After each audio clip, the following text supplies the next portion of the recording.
Il n'est pas nécessaire d'avoir toute la connaissance du monde ou de l'instruction pour demander un héritage terrestre.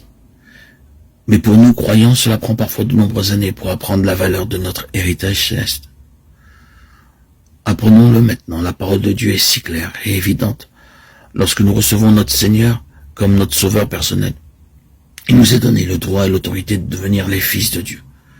Nous sommes fils de Dieu pour l'éternité, à cause de son amour éternel que nous avons reçu par la foi. Nous avons une part de l'héritage du Seigneur Jésus-Christ. Il n'est pas exigé de connaître l'hébreu ou le grec pour savoir que c'est vrai, mais avoir l'assurance intérieure du Saint-Esprit. La jouissance de l'héritage repose sur votre foi. Or, si nous sommes enfants, nous sommes aussi héritiers de Dieu et co-héritiers de Christ. Romains 8, 17, 18. Alors, automatiquement, vous pouvez dire aussi, je suis l'héritier de Dieu et le co-héritier du Seigneur Jésus-Christ. Nous ne pouvons pas comprendre maintenant la pleine signification de cet héritage, mais nous savons que le jour vient où nous connaîtrons tout à ce sujet. Un petit garçon sait que son père possède des biens et de la fortune. Mais si vous le questionnez sur le nombre de terres, de propriétés et de richesses que le père a, il répondra « Je ne sais pas.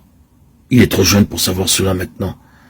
Lorsqu'il parviendra à la maturité, il sera capable de comprendre toute l'étendue des positions paternelles et des possessions qu'il a.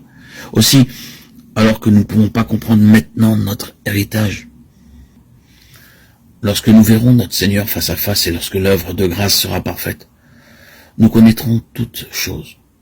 Vous devez croire que vous êtes appelés et choisis pour un grand et éternel héritage. En recevant Jésus-Christ comme notre Sauveur et Seigneur, nous entrons dans une pleine participation spirituelle. En premier lieu, nous devenons participants de la nature divine. 2 Pierre 1, 4. Deuxièmement, nous sommes participants du Saint-Esprit. Hébreux 6, 4. Troisièmement, nous sommes participants de la sainteté de Dieu. Hébreux 12, 12. Cinquièmement, nous sommes participants de la gloire qui doit être révélée. 1 Pierre 5, 11. Sixièmement, nous sommes participants à l'héritage des saints dans la lumière. Colossiens 1, 12. Septièmement, nous sommes participants du Seigneur lui-même. Hébreux 3, 14. Quelle merveille d'être participants de l'héritage céleste de Dieu. Notre Dieu d'amour nous a choisis pour nous placer et nous faire goûter cet héritage spirituel incorruptible, glorieux.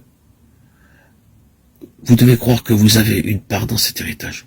Beaucoup de croyants pensent que le salut, c'est seulement aller au ciel, que Dieu est miséricordieux, qu'il pardonne les péchés, et qu'ainsi ils peuvent aller au ciel. Qu'importe ce qui leur sera donné, même un petit coin pourvu qu'ils y soient. Vous devez réclamer votre part et en jouir par une vie triomphante. Et ne pas vous laisser tromper par l'ennemi, le diable. Le Seigneur lui-même dit dans Apocalypse 21, 7, celui qui vaincra héritera ces choses. Je serai son Dieu, il sera mon fils.